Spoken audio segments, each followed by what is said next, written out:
recorded 4 shows. Wow. Which was, I mean, I get like obsessive compulsive about stuff. Yeah. And after my last special, on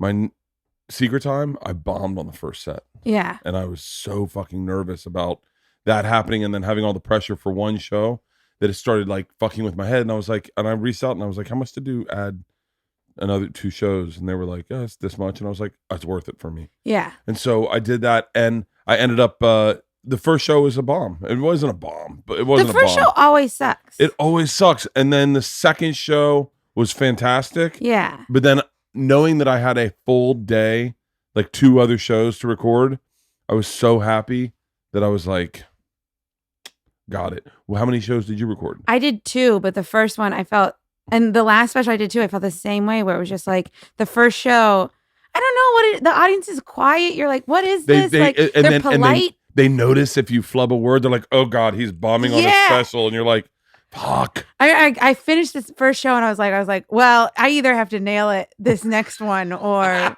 this isn't coming out. You nailed it. You nailed it. You nailed it. I was watching your special last night. I had to stop at a certain line. I wanted to remember what the line was. Mm-hmm. I had to stop at a certain line because I was like, fuck. God, that's the greatest line. I have it on my phone. I can pull it up. And then I had to skip over your period chunk because I have a bit about periods in my new special, and I was like, God, I don't even want to know. I don't even want to know. What was I gotta find the bit. It's like God,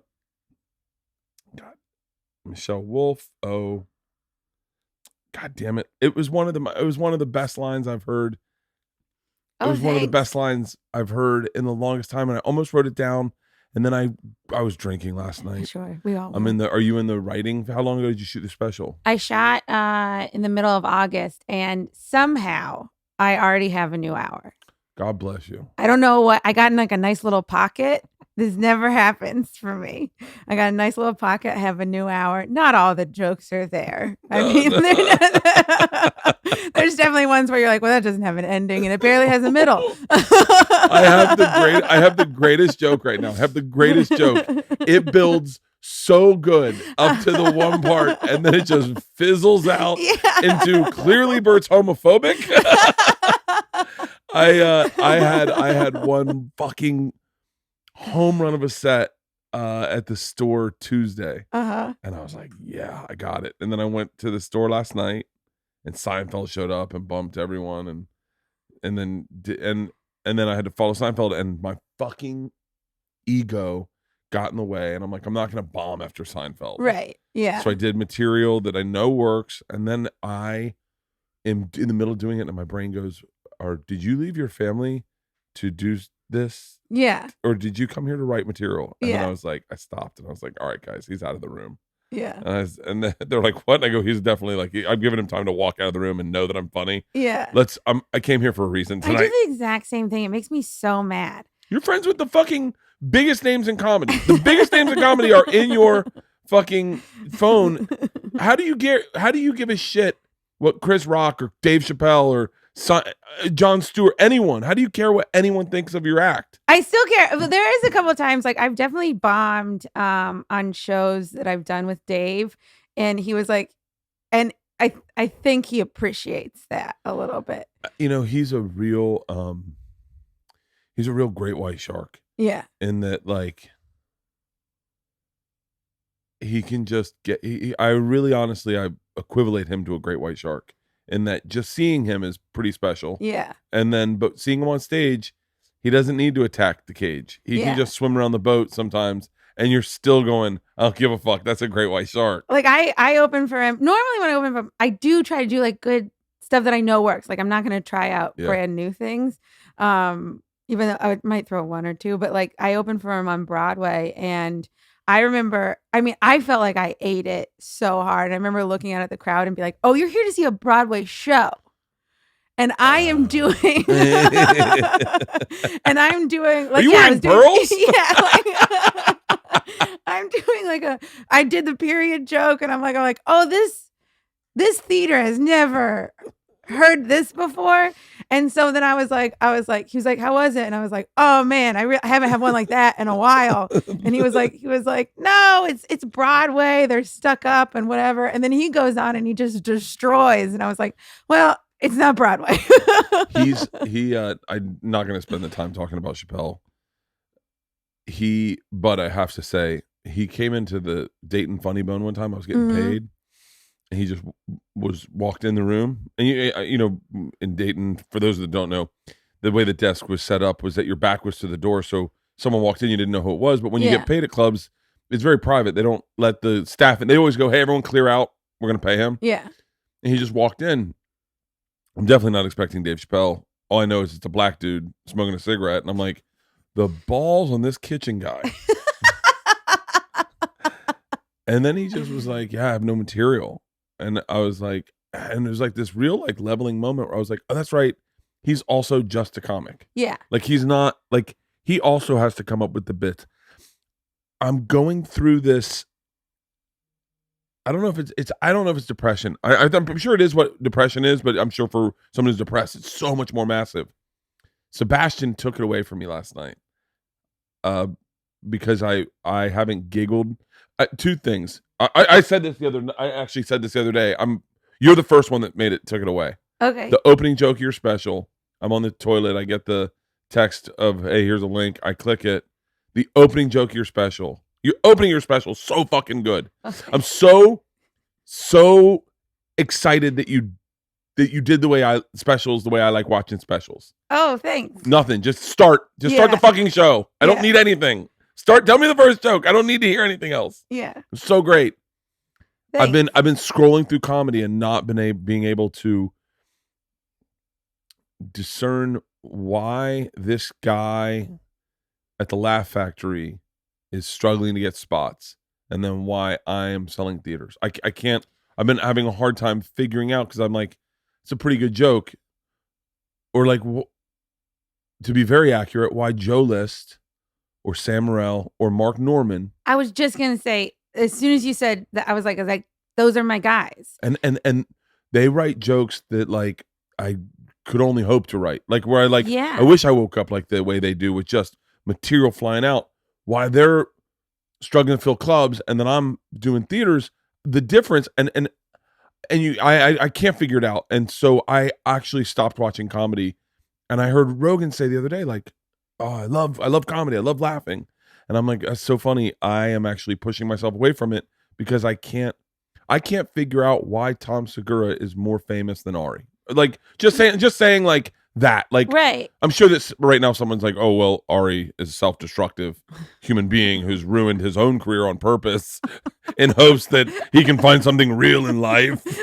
but by the way, Ari's a really bad example. Yeah. He's such a self-sabotager. but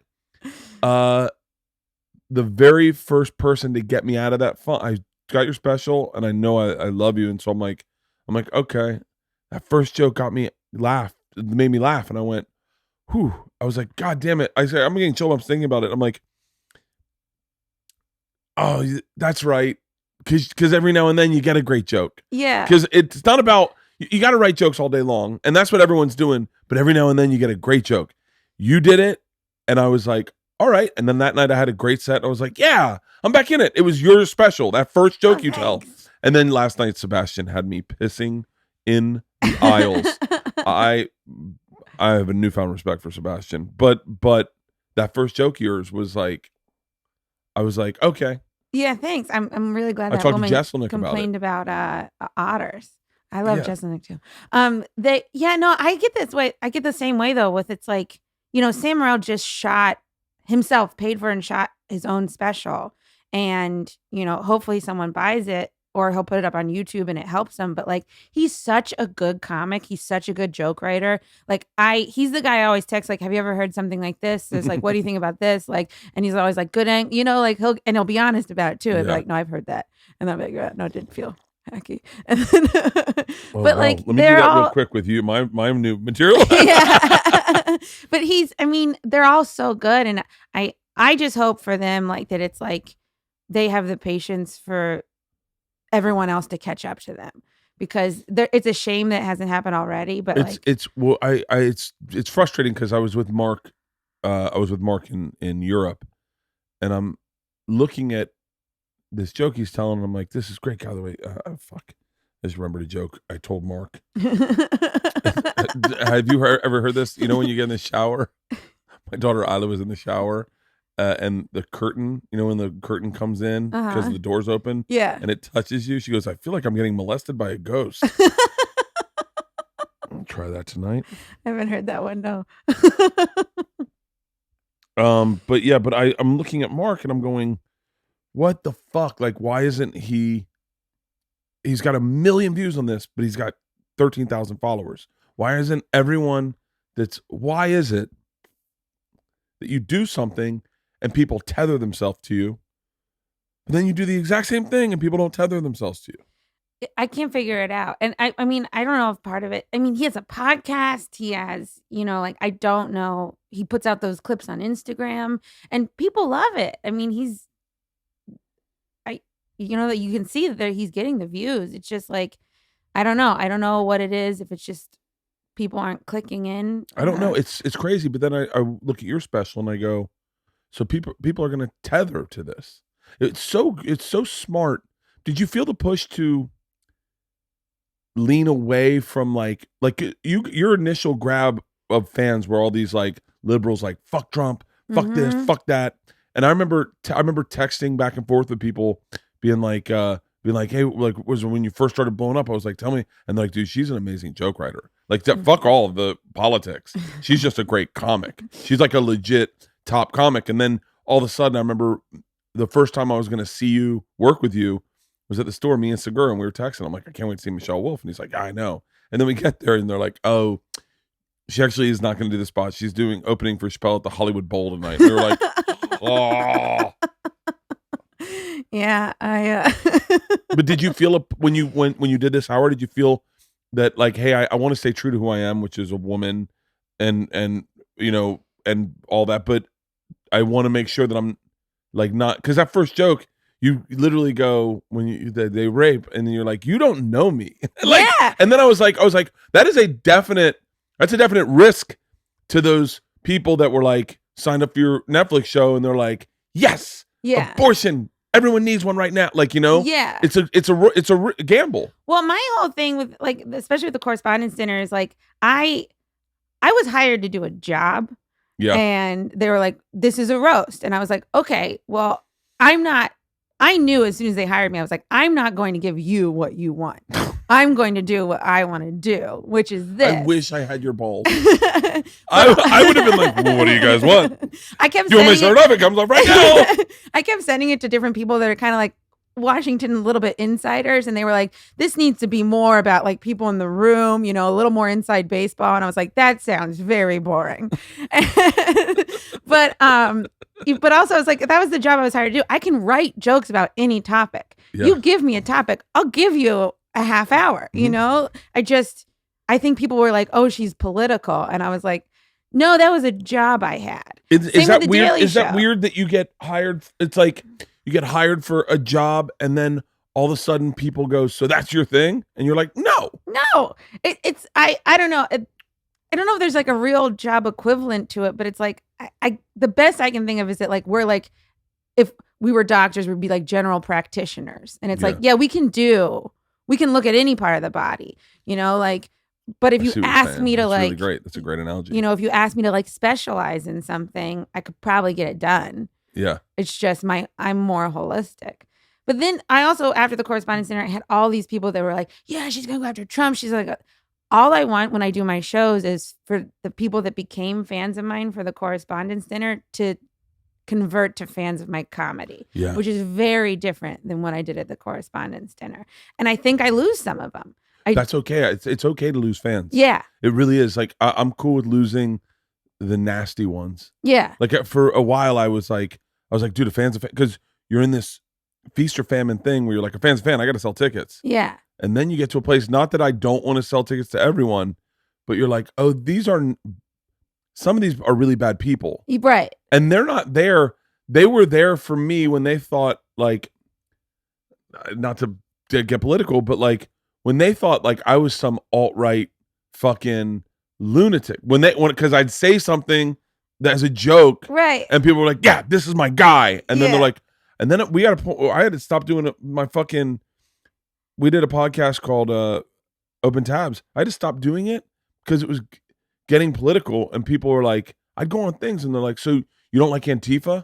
And I was like, I don't know. I was like, wait, what do you mean? And they're like, so you're a big Proud Boys guy. And by the way, I'm like, I don't have a fucking view either way. Gavin McInnes one time, I was like, and by the way, I know that you're not allowed to say this, and I even saying that would upset Gavin McInnes. But I like Gavin McInnes. I personally like the guy. He makes me laugh. I've always liked fucking Gavin McInnes. I mean, one time he did a callback video to me, and he was like, hey, Bert Kreischer, shut your fucking mouth. He was like, you're a nice guy. I bet you're a really nice guy, but you don't know what the fuck's going on over here. And I was like, oh, he is very accurate. I do not know anything. So I was like, I'm going to stop talking daily about shit I don't know, and then just go. And then a bunch of fans were like, yo, state your fucking politics. And I was like, jeez. Fuck you. No, I think the best comics live in the gray. Yeah. You can argue either side of anything. And I think the best comics go after the funniest part of it. And it might be wholeheartedly against what you believe, but you're like, no, but that's where I found the joke. Yeah. Yeah. I have a joke in my new special where I go, no one's going to like this. Yeah. Like, by the way, and it's like at one point I was doing this bit, I think I did it in the special where I go, someone's going to get offended. And when you cheer, by the way, as soon as you cheer, you're the person I want to offend. Exactly. Like the second you go, yeah, bring it, Bert. No, guess what? I'm not going for low-hanging fruit. I want the fucking top of the mountain. I get so annoyed. I get all these women, I'm going to guess white women, who who woo. That's why I'm guessing white women who woo at the premise of a joke. And I'm like, we're 40 minutes into this show. How have you not gotten on this pattern yet? Yeah. There's a premise, and then I'm going to say something that destroys it. Yes. That's the fucking, how have you not caught up to the way this is working today? The whole next hour is just me being like, I want women to get ahead, but, and I'll say I want women to get ahead, and women will be like, woo, yeah. And I'm like, oh my God, this is why we're not ahead. It really is. It really is weird. I wonder what the next. Do you feel like you write a bit now and you get it and you're like, I just shot a special. I'm ready to. I want to get this out. I want to put it out. I mean, I do, because I have this whole I can't believe I have another hour already. Touring? I'm touring, and as soon as I shot this special, I took like 2 weeks to not do anything, and then I got right back into it. I took 3 days. Yeah, I mean, we're crazy people. I started feeling really guilty. Yeah, I mean, I went away. I went to Hawaii. Which, by the way, Kauai is the most beautiful place. Do you ever go away? I mean, you're always like, because I can't turn it off. I know you can't turn. I don't know. There's so much about you. Like, I want to depart from stand up for a second, because I think about you a lot. I just bought this new treadmill. I thought about you when I bought it, because I was like, oh, she'd love this. I saw a picture on your Instagram. I was like, that's a good treadmill. Yeah, it's a great treadmill. The fucking Woodway. Are you shitting me? But you run every day, like 13 miles a day? No, I mean, it depends on the day. I go anywhere from I'll do on a busy day, like a 5K to, 10 to 15. 10 to 15 miles. What goes on? This is also how insufferable I am. I won't run 3 miles. I'll run 3.1, so it can be a 5K. That's so funny. My OCD, when I was in Australia, I thought I had a stroke in Bali, but what had happened was I had my sciatic nerve was acting up, so my leg went numb, and I was like, oh, I had a stroke in the middle of the night. This is what you get when you party too hard. And then I was like, I did all the things. I was like, okay, I'm speaking fine. I'm like, my leg seems to work. I just can't feel it. And then I was like, what's going on? And then I Googled it, and I was like, oh, that's right. I was a fucking adventure athlete for Travel Channel, and then for FX for I have back problems. Yeah. It's my sciatic nerve. So I said, I'm going to run a 5K a day. And I would run exactly a 5K. Yeah. And I was like, I couldn't just do 3 miles. I always go to 3.11 just in case my GPS watch rounds down, and I have to, and it's going to be 3.09 because I would be furious. When did you start running? Well, I've always been an athlete. like I played soccer and field hockey, and then I got into track in middle school, but I was a jumper. I did high, long, and triple jump. And then triple jump is so fucking beautiful. It's so cool. It's so bad for your knees. I bet it is. It's just a lot, but I mean, it's amazing. I search out track meets on TV, you know, because like you have to find them on the weirdest channels sometimes. But I'm such a huge track fangirl. There's something about when you're into a sport personally, that there is a calming effect when you watch it on TV. Like me, I understand that there are football fans and football calms them and they watch football, but like, a swim meet, like when they do this, I swam for a period in high school, and there's certain things where you connect with what you remember your experience to be. Right. Of like, oh, someone's warming up over there. Like, you know, the whole meet's going on, but someone's doing this. Yeah. It's golf. I love golf. I love watching golf. Still, every time I watch high jump, I still always kind of like lean back, like I'm about to start like a takeoff. But it's like, I love it. It makes, I don't think there's a single track meet I watch where I don't like start to cry a little bit. Really? Just because I'm like, look, they did it. They're so happy. I'm so proud of them. My dad was really big into track. And so he would coach me in his own way when I started running track in high school. I ran the 440 and to this day, I hear him in my head. If I get on a track, and sometimes I'll do fartleks on a track, and if I get on a track, I hear my dad in my head. We go strong now. Long strides. Get your breath back. There you go. Now you want to push, and now we got 100 left. I can hear my dad in my head. That's also exactly how you run a 400. Yeah. And I have such a, I don't know, I've kind of like romanticized my relationship with track because my freshman year of college, I had like a severe 3rd-degree ankle sprain on my takeoff foot the day before my first meet. We were practicing long jump. I landed weird. I got up and I was like, I'll walk it off. I looked down. It was already swollen. And I just never got back to where it was strong enough. And not that I ever had like, I knew I wasn't going to be like an Olympian or something like that. I just thought I'd be able to do the 4 years competitively in school. And so now it's still just like this thing where it's like, that's still like my first love, you know, like I loved track way before I was into guys. You know? Like, I was just like, premise. It broke up with me, you know, like it just shattered my life. And then I had to figure out who I was. That's so, baseball was that for me. I gave up on it. Like I just gave up on it and was like, I don't think you're going to give me what I need out of life. And I actually chose partying. That sounds really silly, but I remember I was on the field at FSU and they were like, you know, you can go catch bullpen. And I was like, bullpen for, I'm sure I'll be here for 5 years. I'm sure I'll get redshirted. I'm sure I'll be a bullpen catcher this year. I'm sure I'll be, and I was like, fuck this. And I walked off the field, out the left field fence. Baseball clothes still on, uniform still on. Walked into my dorm room and they were smoking pot with the lights off and the windows blacked out. We used to call it time traveling. And I laid down, cleats still on, and I got high and I thought to myself, I think I'm going to roll the dice on this partying thing. Yeah. And I literally was like, I want to have a good time. I want life to be fun. I don't want it to be schedules and coaches. And I mean, I hated running in baseball. Now I love it. I love it. I love it when your body's in good shape. Right. When you're trying to get back into shape, it's the worst thing. It sucks. In the world. It really does. When did you start long distance running? I had done, so my brother does these. My brother got into ultra. Your brother's a doctor? First. No, he's a chef. Chef, okay. Very same.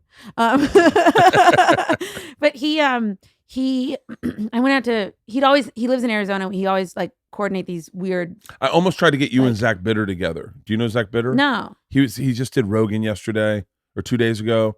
And I was like, God damn it, I should pair the two of them together. Oh, yeah. But then I was like, you know, running is such a solitary thing sometimes. Yeah. That I was like, I don't know.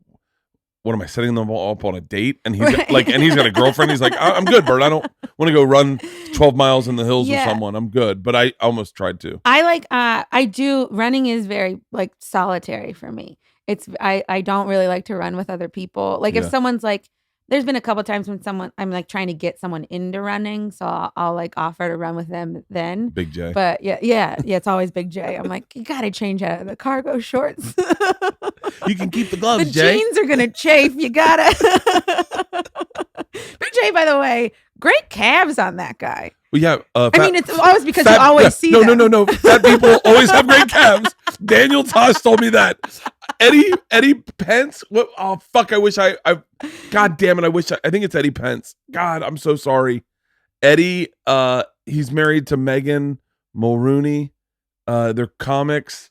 Fuck. I forget what his last name is. He's a comic. He's really hilarious, and I'm blanking. He writes for Daniel Tosh on. He's good friends with Daniel. And we're in a sound booth one time, and I go, God, you have great calves. And he's, by the way, skinny at the time. And he goes, thank you. And I went, no, those are like ridiculous calves. He's like, no, thank you. And I go, oh, and Tosh is in another booth, and he's laughing hysterically. We're in a recording booth. We both have headsets on, and I'm like, no, seriously, your calves. I go, Daniel, have you seen? And he's laughing so hard, he hits the button. He goes, Bertie used to be 400 pounds. That's why he has great calves. He was carrying around 400 pounds for 10 years. You need Clydesdale's calves. But yeah, Big J has great calves. And it's also the only reason I know he has great calves is because he always wears jean shorts, long jean shorts. Man, he has ridden out jean shorts. Like he has been like, you know what? I found my pants. I wonder if he has trouble finding them now. If they're like, no, we stopped. I mean, I'm sure they're still at Kohl's, but. I don't think I've ever noticed that they're jean shorts until you said it. And I'm like, he is wearing jean shorts throughout the year in New York.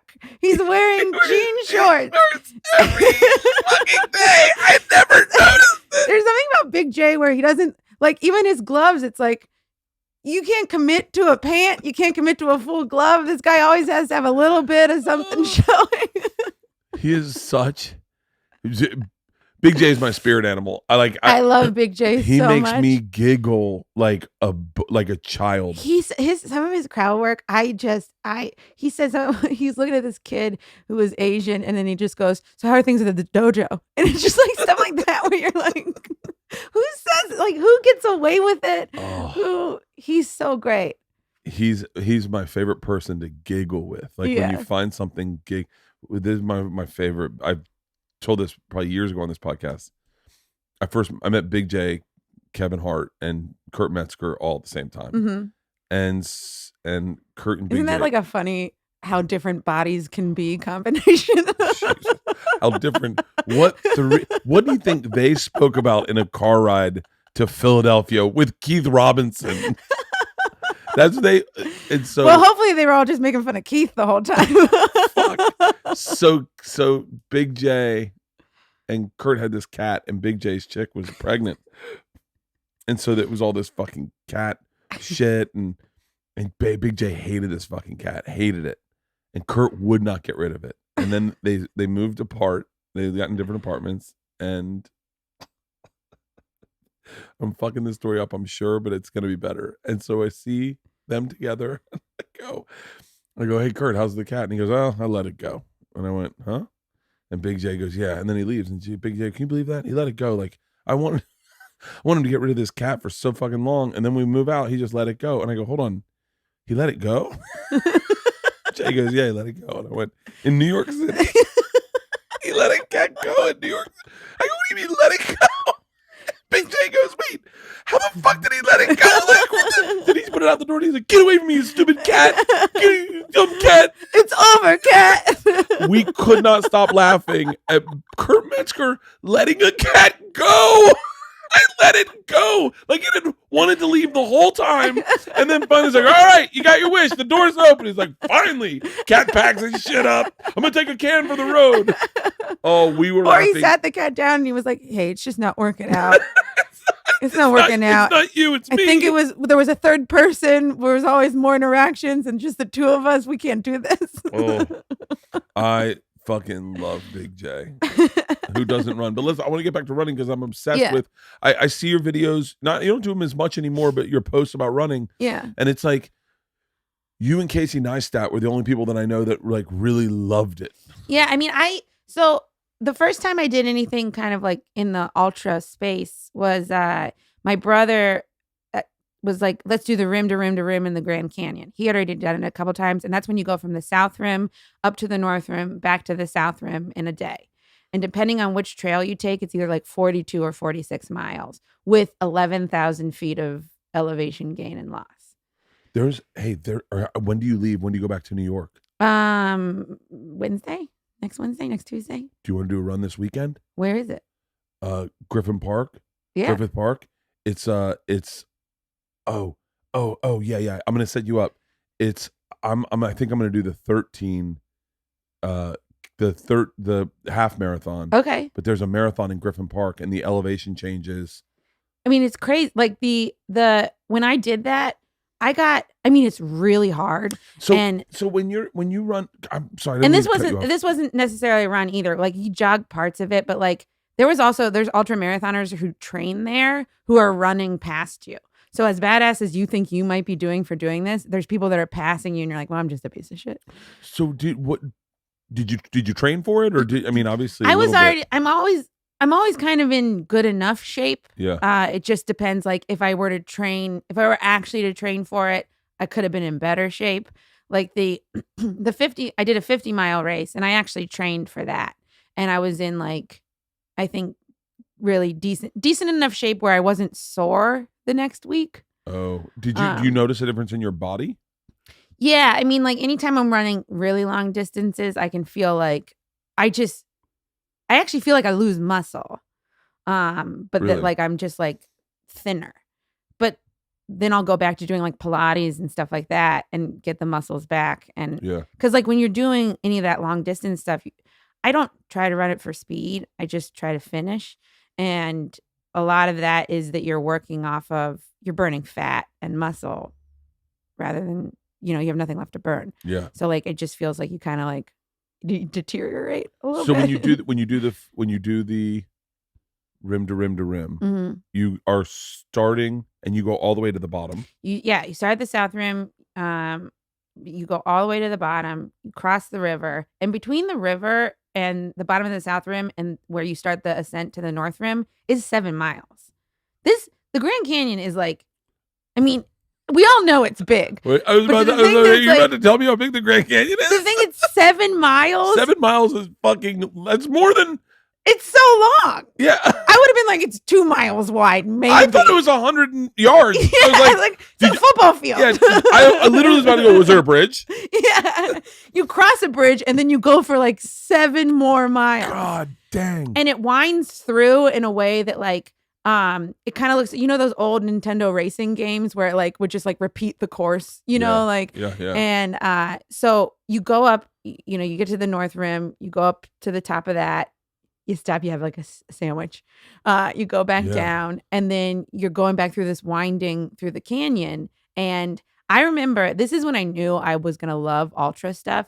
I got to this point where I was so angry and determined that I was like, oh, I've never been in this mental space before. Like, I was every turn you went around, I expected to see the next bridge, and it wasn't there. And I was just like, I was so mad. Like, I was like, I'm going to finish this and I'm going to kill somebody, like you just get into this like crazy mental space where you're like, I hate this, but I'm not going to let it stop me. God damn it. I don't have that. I think you could. When I start a race, I don't know what it is, but it's like, it's the same thing I started comedy with, where I was like, when I started comedy, I was like, yeah, we'll see how this turns. I think if I just show up to the clubs every day, it's going to work out. Right. And that's how I started a marathon. Like we did a 5K the other morning, my family, for Thanksgiving. And Isla's like, I can't do this. And I said to Isla, I go, all you have to think is I'm going to put this foot in front of the other foot and shuffle my feet for like 30 minutes. Yeah. I go, you think you can shuffle your feet for 30 minutes? And she goes, yeah, definitely. I go, that's all you got to think. Yeah. Don't think past that and you'll be fine. Yeah. And when I did the marathon, I said, that's it. And so I just said to myself, all you got to do is keep putting one foot in front of the other. That's it. And for some reason, I didn't think of what was ahead of me. I just thought of where I was at the moment. I was really in the moment, and I loved that being in the moment. Yeah. Yeah. I mean, I like that part of it too, where I had someone tell me once, she was like, when I was first starting to get into ultra stuff, that's exactly what she said. She's like, don't think about the distance, just think about one foot in front of the other. I'm certain, by the way, I'm certain someone will call me out on this. I'm certain that I have heard this on a podcast and it wasn't my own thought, but that's where my head was when I started the marathon. Marathon for me was so painful. Yeah. It was, I didn't train for it, obviously, at all. Right. And so, which was maybe a misstep. I think I might have broken my body. I woke up the next day and I couldn't use my legs. Really? I couldn't use them. I was like, oh, I got stuck on the toilet. I couldn't get off the toilet. Yeah. I mean, I told someone parts of my inside of my asshole hurt. Like, I didn't know I had muscles in there, but I used them apparently. Yeah. I can't imagine an ultra. Well, there's the one time I did I've done the rim to rim twice now. And the second time I did it, I was like, it's just one bad day. It's going to be one day that hurts really bad. Okay, that's it. That's the mentality of of just saying, it's not going to kill me. Yeah. It's one bad day. Just one bad day. One really shitty day. It's going to suck and you're going to hate it. It was one shitty day. Yeah. And then towards the end, you're like, why do I do this? Like, this is so dumb. Like, there's no point to this. And then you finish and you're like, I do it again. Yeah. You know, it's so, I don't know. I mean, I do know why I do it, but like, why? I like to prove to myself that I can. Yeah. You know, that's like, oh yeah, I'm capable. Like I can do it. Like, I like to prove to other people I can. All the people that I do it with, they all do that stuff. So I'm like the least, because they all live out in like Arizona or Colorado, and they, you know, that's what they do. And so like I come out there and I'm just like, well, I just can't give up in front of them, you know, because I know they can all do it. Like they're annoying and they get to train every day. So what gear wise do you like? How does that work out? Like, one of my favorite things I've ever said in comedy was at the start of the LA Marathon, just going, looking at people and saying, I'm doing all the things that I know you're not supposed to do. Mm-hmm. And I was like, yeah, I didn't train, which is true. And they were like, shut up. And I was like, no, I just got brand new shoes and I'm ready to run. And they're like, you got brand new shoes? And I was like, is that bad? And they're like, oh yeah. I was like, I'm not wearing underwear. And they're like, wait, what? And I was like, just all the things that you wouldn't do. But how do you, I know you gotta get a backpack full of water. Yeah, so you go, and I don't love road races. I like to be on the trails. I don't like to be around that many people when I run. Hey, please write down to call JV, and then air biting. You made me think of a joke when you watch triathlons and you go like this. I do two versions of that. When I was a child, if I watched people kiss on TV, I would start air kissing. Just like that. And my dad I remember we were watching, I think it was The Name of the Rose, and I was doing it. My dad goes, the fuck are you doing? And I was like, in my head, I'm like, I think I'm making out with these people on TV. But I also air bite. Like if I make you something and I go, I go like this. And my daughters will go, can you please not eat along with me? Yeah. And so, but you don't like road race? I love road races. I love the energy of a road race. See, I'm the exact opposite. I don't like being around that because I was so competitive with track. You don't like being around people. Michelle, do you know what I did on this 5K? I just would, every time this 5K setup was okay. It's not my favorite setup. Yeah. I don't like back and forth. I like out and around, right? And this one was set up in a crucifix. So you went down the street, took a left, turned around, came back, down the street, came back, down the street, came back. And every time you got perfect for Thanksgiving. Yeah. Every time I got around where people were, congregating, where they were taking their turns, I would yell, I'm in the best shape of my adult life. And people would start cheering me like I was some rescue. I'm like, oh, good job. But I love the energy of a road race. I love getting there. I love it because there's a weird community where all of a sudden everyone's doing the same thing. Like they're like, hey, you ready? My problem, I'm too competitive. I have to be by myself, so I'm not trying to compete with other people. Oh, there is a part of me that if I see I'm sorry for what I'm about to say, but if I see a fat chick in front of me, I'm like, that's not going to happen. And I blow past her. My favorite thing in the world is when I pass a man. My least favorite thing in the world is when a woman passes me. It says so much about my personality. I am identical. I feel bad when I pass a handicapped person. There was this fucking champion. I have to give him credit that ran the LA Marathon, who had to have complete cerebral palsy. Mm-hmm. I mean, this dude fucking ran it, and he ran it with his dad, whose dad was just some Mexican guy, completely overweight, but his son wanted to run the fucking marathon. He's like, I'm doing it with them. And they would run and walk. Aww. And I was neck and neck with these motherfuckers. They passed me probably 26 times. I passed them 27. I was not going to lose to this kid. I see that all the time. I'm like, there's no way that person's in better shape than me. I say that the whole marathon. I was like, how the fuck is this woman is like 200 pounds? Did she start in front of me? Like, where's... And then when the best is my favorite part of the LA Marathon, we're running on Sepulveda. I don't even like driving on Sepulveda. We're running on Sepulveda. I hate Sepulveda. Anyone who lives in LA fucking hates Sepulveda. We're running on Sepulveda, and a grown woman, a network executive type woman, grown woman, shits her pants in front of me. And I went, it just got real. Oh my God. What was her reaction? It went down one leg, up her butt cheek. It went down and up. It looked like a Band-Aid. I watched it grow, and I went, huh? And she stopped and went over to the fucking... On Sepulveda, I think we took a left on I think probably Santa Monica. You run to the ocean from there. Mm-hmm. As we took a left, people were falling like zombies. She shit her pants and went over to the curb and sat down. And I was like, oh my God. And all I thought is, don't cough. I bet that's how she shit her pants. Yeah.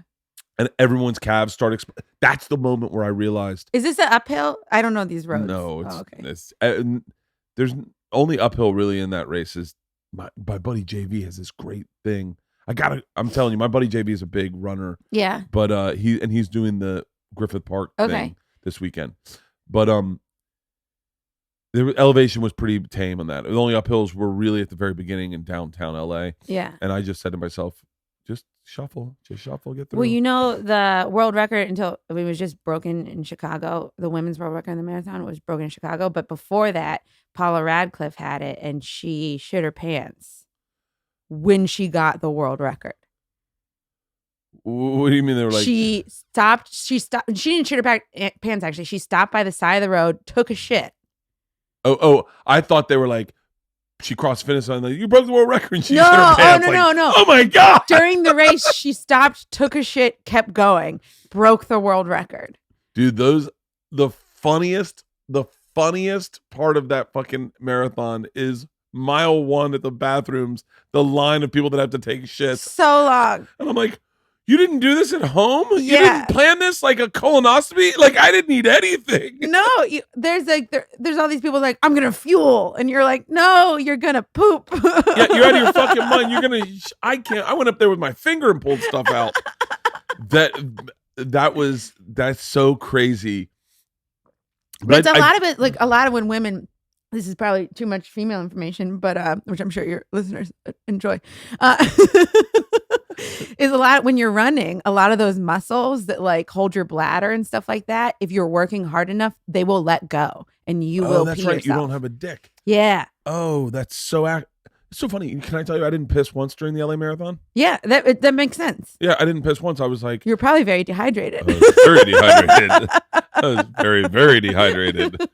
It was the best is I told people I was doing it, and so fans would come out and be like on the roads, and they're like, I was Instagram storying it, and they're like, the machine. I'd be like, what? And he's like, ice cold Gatorade, brother. And I was like, I fucking love you. They were like lined up, and then one guy's got one, and he goes, bottle of water, and I was like, oh, thank you. It's vodka. And I was like, are you out of your fucking mind? Yeah, not now. I was like, meet me at the end, dickhead. There is I really do like a nice cold beer after a long run. That's like cold beer. I had my wife pull over at a convenience store and get me a Foster's Tall Boy. I had the solar tarp on me. Uh-huh. My daughter's in the background. My daughter's in the back I was really angry at the way that because they all met me, they watched me finish. I finished. I get in the car and I'm ready to talk about my experience. And my daughters just change the subject and start talking about something else. Like, hold on. Just so you know, we're going to be here for a while. Like, Dad's going to be talking about this for the whole car ride. No one say a fucking word about any topic unless you're talking about what a champion. But my daughters just changed the subject very quick. And they're like, hey, what are we doing later today? And I was like, later? Let's talk about what just happened. It's interesting you don't like road races. I'm gonna sign. I'm doing my buddy is doing this, and I'm gonna sign up to do the half marathon. I've never done a trail. I like trails. I like it. And it's also, anytime I'm on a trail, especially if you're doing an ultra, kind of like one of the rules is like you're allowed to walk up the hills. Like not allowed. I mean, you're allowed to do whatever you want, but like that's like what a lot of people do. Or I mean, the crazy ones will run up the hills. Like there's people that are like, they do these ultras faster than I can do like a regular marathon. It's crazy. I mean, like Jim Walmsley he's a super great ultra marathoner. He'll do the rim to rim to rim. I think his record's like just over 6 hours, which means he's running 8-minute miles in the canyon or under 8-minute miles in the canyon. I've done it in 18 hours. Like, he's flying. He's flying downhill. He's flying uphill. He's like, it's unbelievable. Do you get scared of snakes and stuff? No, I don't. I mean, I used to run in the hills up in Runyon, and by myself, I used to love it. Especially when you're in good shape, there's no better feeling. You really feel alive. Yeah. But then I remember one day going, what if I stepped on a rattlesnake? I was like, that would be pretty devastating. You definitely see it before. We've come across rattlesnakes, and you almost always see it before you come up to it. But I've been trying to work on a bit about this, as much as people love bits about running. But like I'll be running, on any trail, and they always have signs. It's like, beware of mountain lions. And I'm like, why are you telling me? I don't have any new skills. Now that you told me that the mountain lions what am I supposed to do? Like, okay, I'll be prepared. I can't fight a lion. And by the way, they're not in front of you. They come up behind you and hunt you. They're going to pounce on me. I'd rather be surprised. Yeah. Like there was one day I was running, I was doing Wise Guys in Salt Lake, and I went on this trail, and I was like, okay, first of all, I'm pretty sure this is where what's her name was taken into the Elizabeth Smart. I was like, this is the woods. These are the woods she was held in. There was people running by her all the time. She was just held. And I was like, and that's when I decided I'd much rather get attacked by a man than a mountain lion, because I have at least a little bit of a shot against a man, like a mountain lion. Just don't even tell me. Why are you telling me he's there? That's so and you're not funny. listing any things you can do to fight mountain lions. No. You're just like, there might be mountain lions. There might be mountain lions. Hey, just so you know, you might have AIDS. Yeah.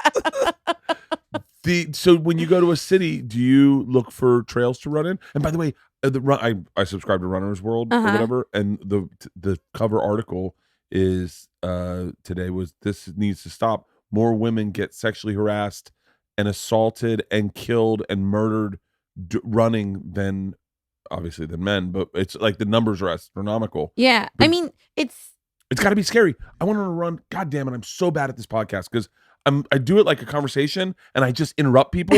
I went on a run in Pittsburgh. I was getting ready to do a show in Pittsburgh, and I went on a run. It was beautiful. God damn, it was bright. It was beautiful in this park, and I got lost. And I thought, how beautiful is this? And how great is this? I can a phone. I'll figure this out. And then I saw a woman running past me, and I was like, well, I bet if I was a woman, this would be fucking terrifying. Yeah. You see a couple guys in the woods in hammocks, and I was like, oh, cool, man. And I bet if you're a woman, you got to go, oh, fuck, this is. Yeah, I mean, I do like, there's part of me that's like, how do we make trail running or whatever kind of running more safe for women? And it's like, well, how do we make everything more safe for women? Yeah. Like ordering a pizza. Yeah. Like you might get murdered or raped when you're on a run, but you also might get murdered or raped when you're on your way home.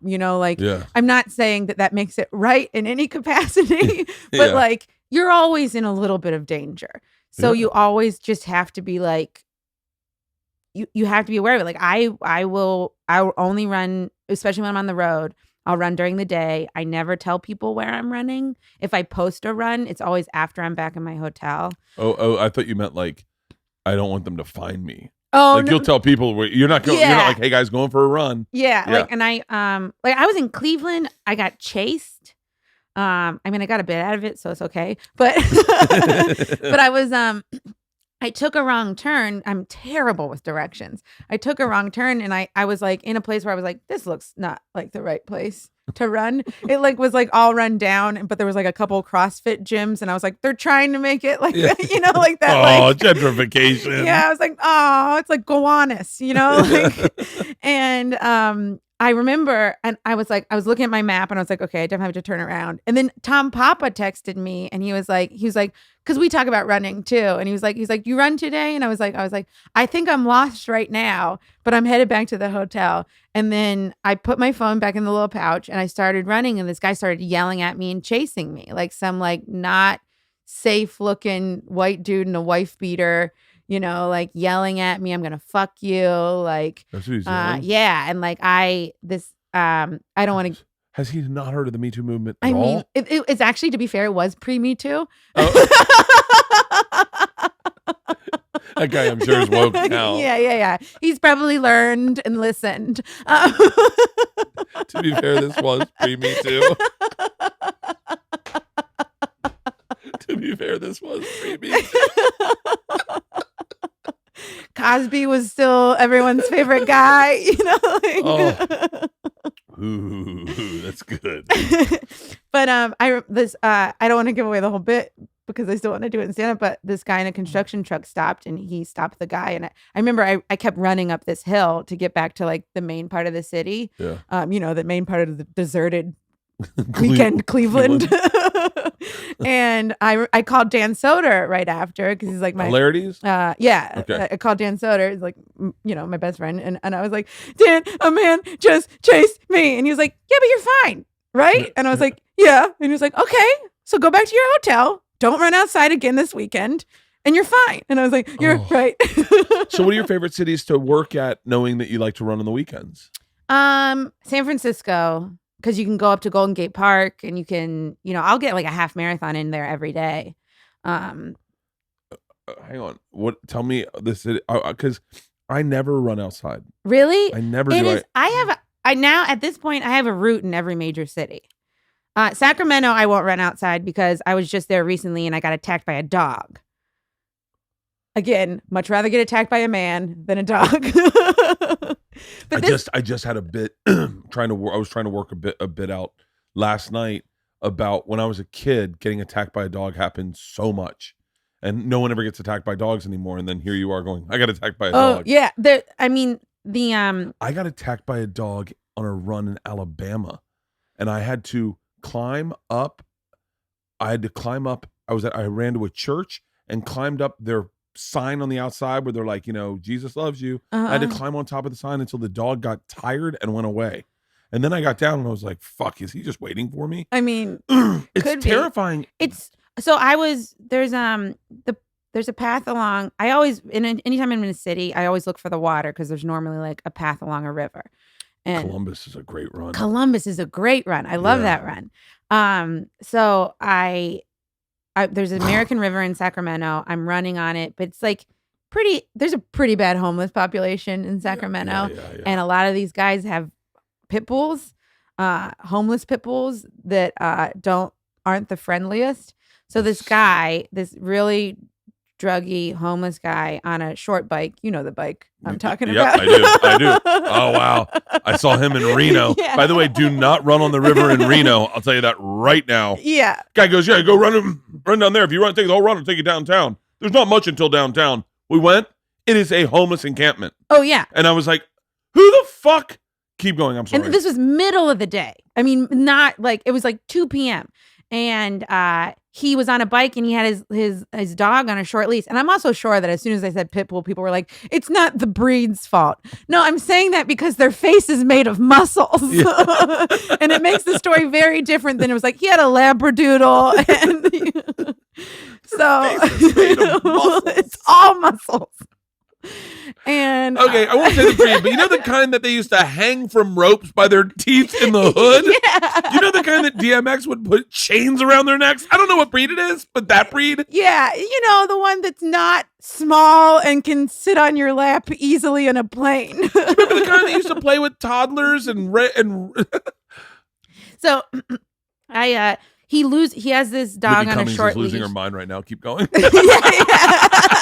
Don't blame the breed. I do love, side note, I do love some pit bulls. Not this one. This one was an asshole. Yeah. But he's riding his little bike high out of his mind and lets go of the leash. But I don't know any of this happens until I hear, because he's behind me, and I hear him go, "No, stop.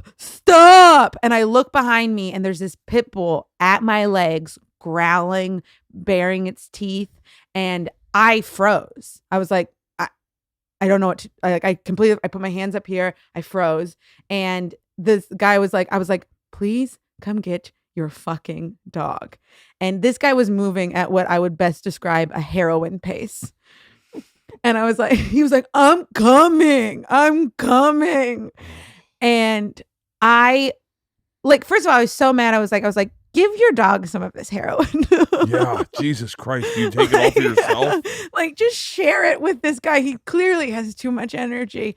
God. But he got the dog, and then I immediately turned around and I went back to the hotel because I was like, there's no way I can keep running. But I wanted to yell at the guy so bad, but he had this growling dog. And I was like, it's really hard. I was like, oh no. I was like, I just said to him, please be more careful, please. And then I looked it up when I got back to the hotel. I was like, maybe I should look up what you're supposed to do when a dog attacks you so I know if it happens again. And you're supposed to freeze and not make eye contact. And I was like, first of all, not make eye contact. I've been preparing for this my whole life. Already. Check. Okay. Check that box. Oh, are you a man I'm interested in? Sip cocktail and stare at the door? Yeah. So then, but I was also like, I can't believe my body did the right thing. Yeah. Like I was like oddly impressed with myself. I was like, oh, you froze, and you thought you were being a weak little pussy because you froze, and I was like, I just did the right thing accidentally. My dad used to run. My dad was a legit runner. Yeah. My dad used to run with a stick so he could hit dogs if Yeah. they came after him. He was like, yeah, you just got to run with a stick, buddy. Yeah. And I Googled afterwards too. I was like, dog attacks on American River. And they were like, there were so many articles. It was like increase in dog attacks on it. Some of these dogs were getting bikers, which I was like, how do you get I never even thought of it on a bike. I was like, it feels like you're safe on a bike. You know, it's so funny. We're so used to city dogs. You know, Jesus Trejo. Did you know Jesus? I know the name. He's so fucking funny. He is terrified of dogs because he grew up. It's also where you grow up. Like, I think people are still getting attacked in the hood. Like in bad neighborhoods, dogs are not the way they are here. Like, my dog got out. First of all, my dogs are useless. I bought them to protect my fucking house. Uh-huh. I literally closed the door on your dog's head by accident. And he didn't do anything except keep being nice to me. Oh, sorry. My bad. I put my head in there myself. My dogs are fucking useless. That's why I bought a gun. We just bought a new house and God damn it, I'm told everyone I wasn't going to say that out loud. Anyway, well, I'm sure people are going to, I've said that a lot. I'm trying not to put it on Instagram stories. That's my thing. My daughters are like, Dad, we had to move because of your Instagram. Can you not record here? And I was like, guys, you know what's going to happen, right? Like, you know I'm going to record it. And they're like, don't put the front of our house, don't what our house looks like. You can only do the inside and the backyard. And I'm like, but you're like, it feels like a fair compromise, but still, do you guys, it's a little itchy. I'm a little itchy.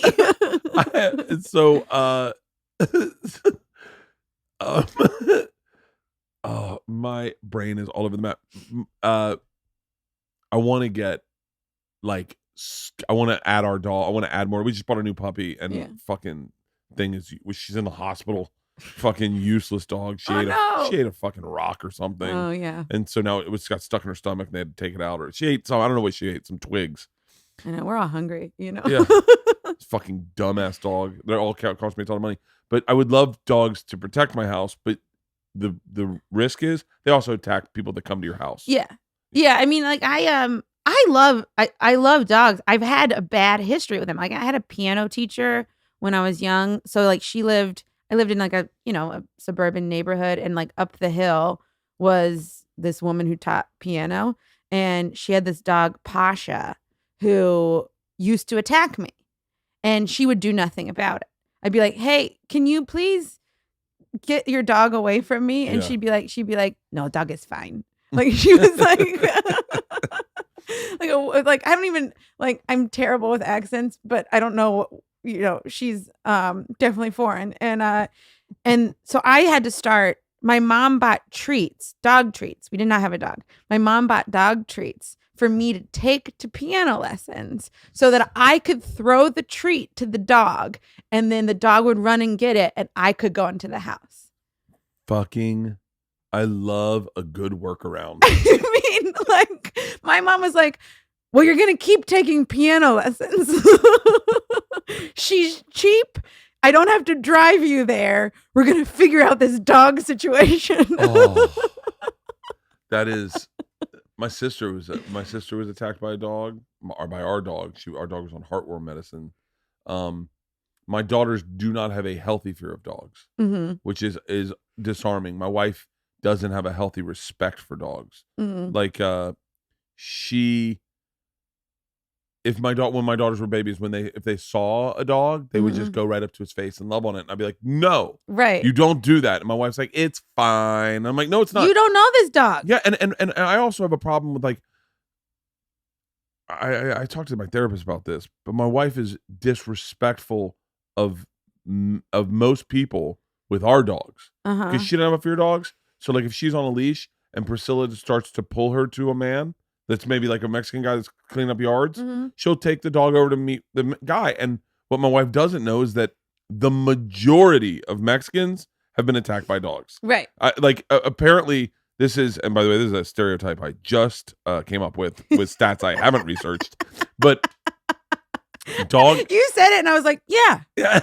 Yes. All the guys that worked on our house had all been attacked by dogs. Yeah. They all had, and they're like, in Mexico, dogs just are fucking everywhere. The dogs aren't the same as here. And when we have a dog that's 140 pounds, it is a fucking wolf. And so my wife would just go to people, and I said to my therapist, it bothers me, and we would get in fights about it. I'd be like, hey, you need to control your dog. You can't let our dog, go to these men. These men might have trauma with dogs. And she's like, it's fine.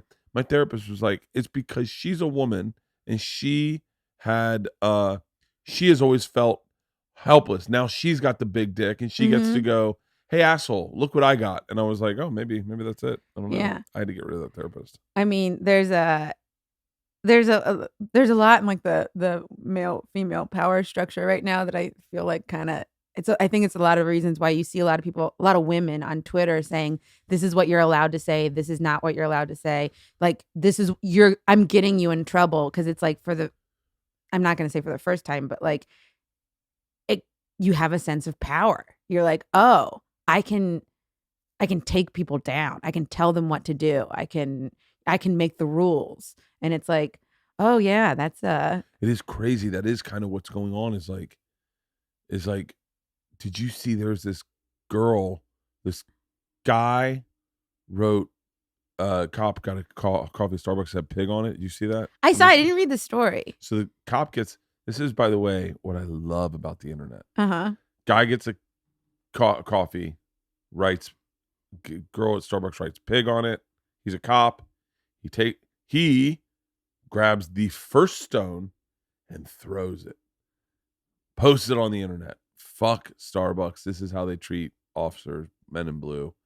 Blue lives matter. I don't know what he said, but that's what I'm gathering. Gist. Yeah, that's the gist. His daughter grabs that stone and says, that's my estranged father. He is a pig. He's a racist. He's a sexist.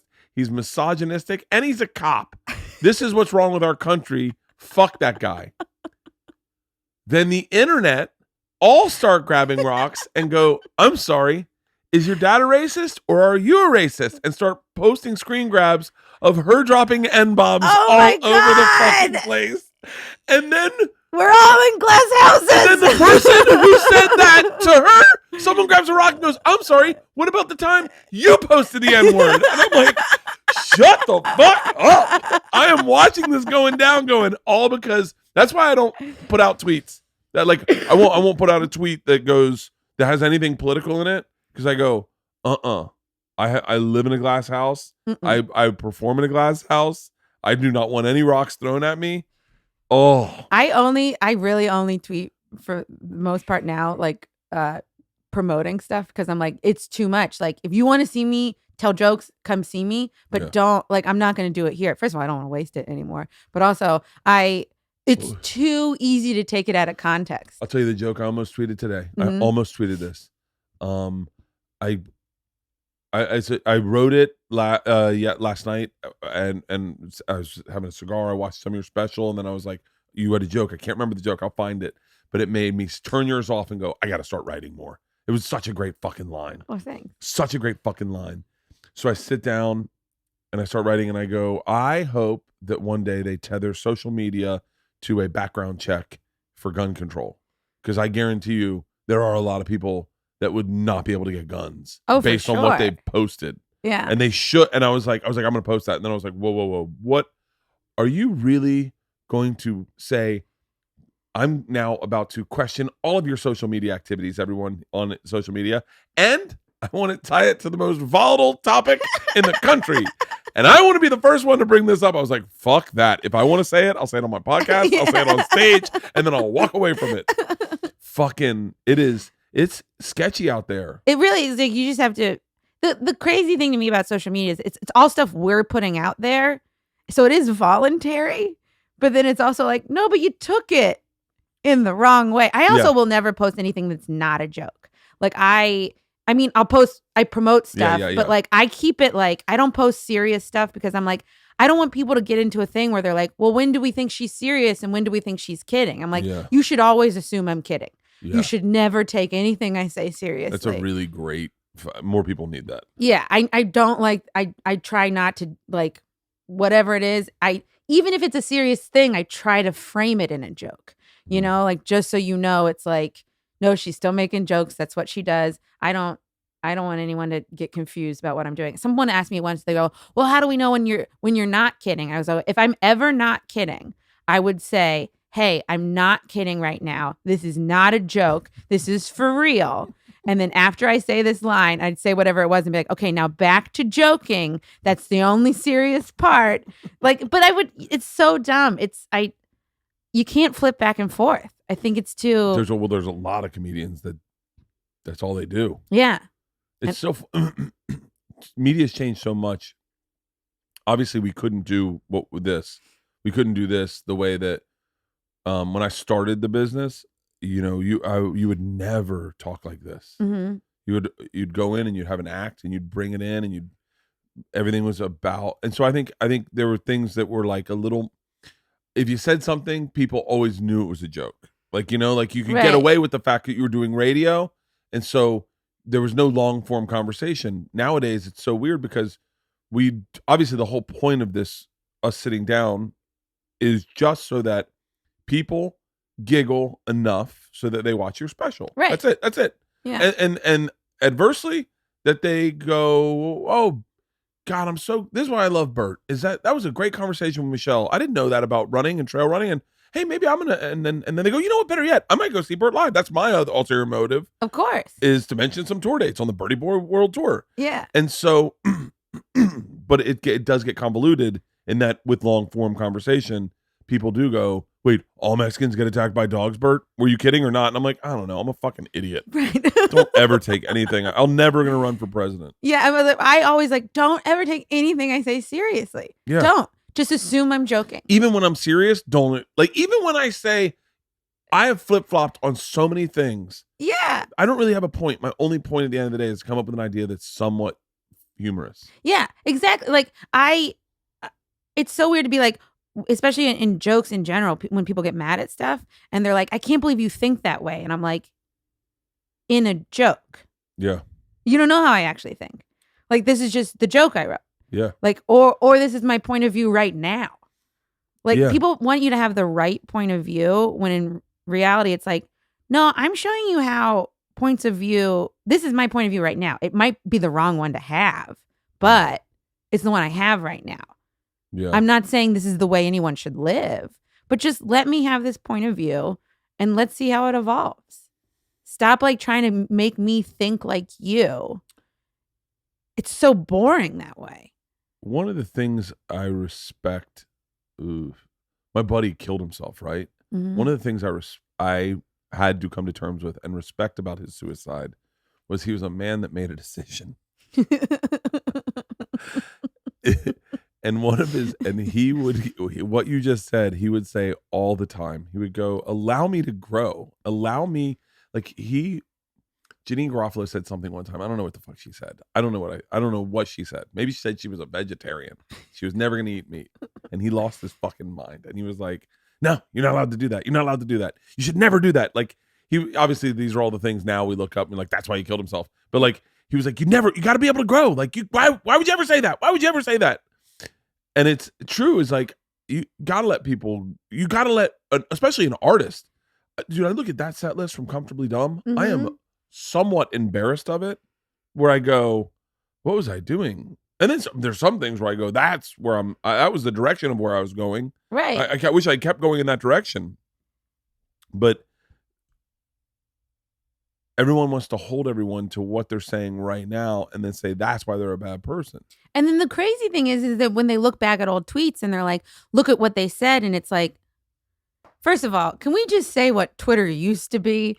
I had 4 followers and I would tweet dumb jokes all day because no one took it seriously. No one. And now it's like media. Yeah. It's bigger than fucking USA Today. But they're like, well, look what they said in 2012. It's like, you don't think in the past 6-7 years, whatever math.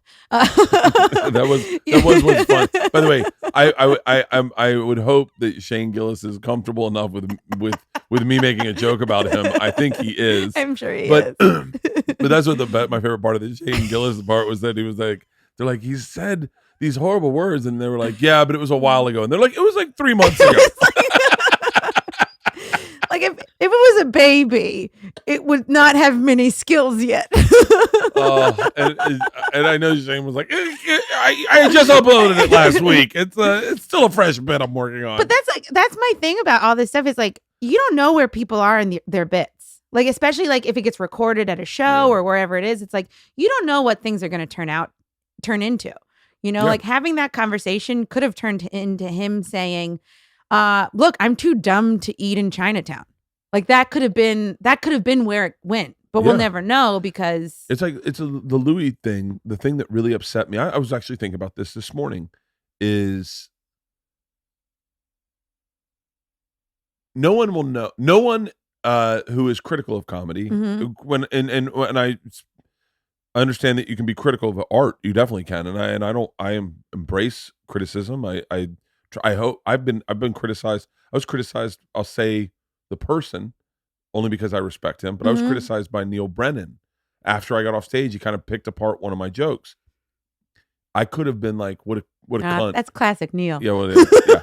But he goes, and then I went, hold on, am I presenting it in that fashion?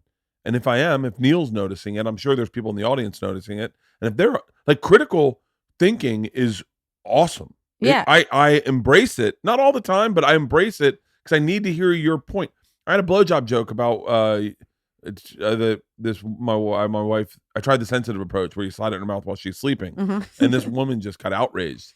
And then I thought, okay, it is really a joke. Funny, by the way. What? I think that's really funny. By the way, it was a closer.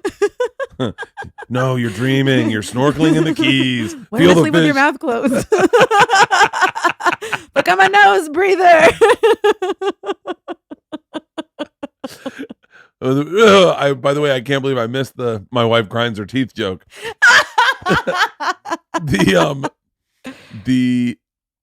My point is critical thinking is great. I'll get back to the Louis thing. Is none of these people that are critical of comedy know the panic to not have an act and not have any material, and know that I'm just throwing stuff up against the wall, and this Parkland shooting thing is just a stupid bit.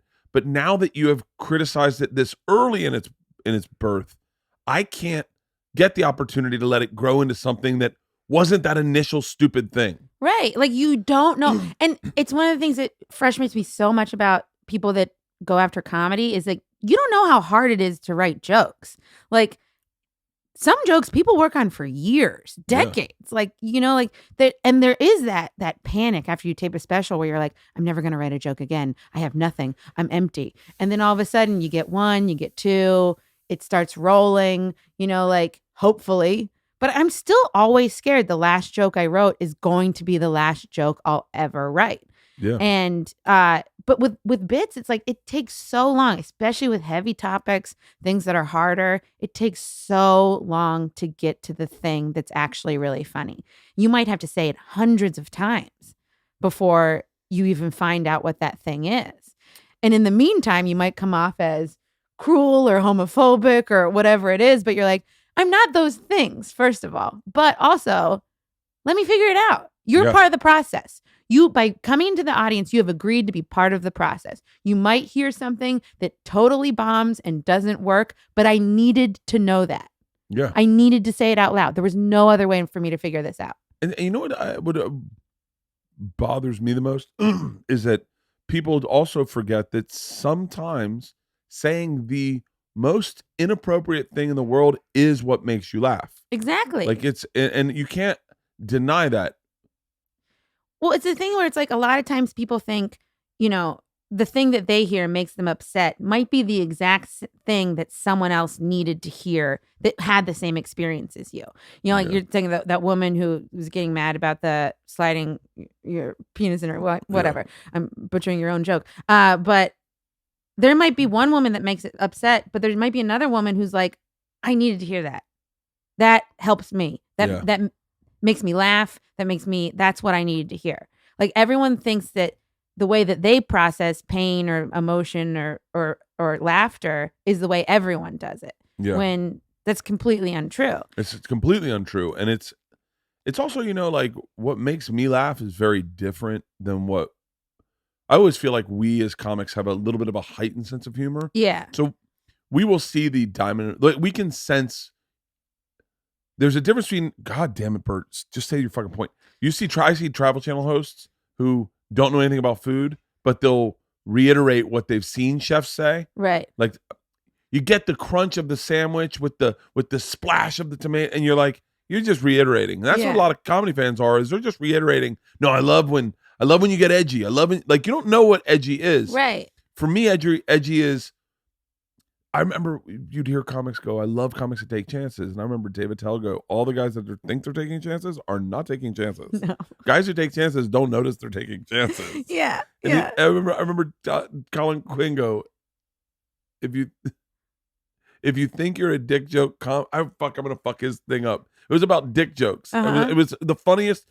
But, like, what we find humorous is sometimes just the hint of saffron. And you're like, whoa. Yeah. I never thought of putting saffron in that.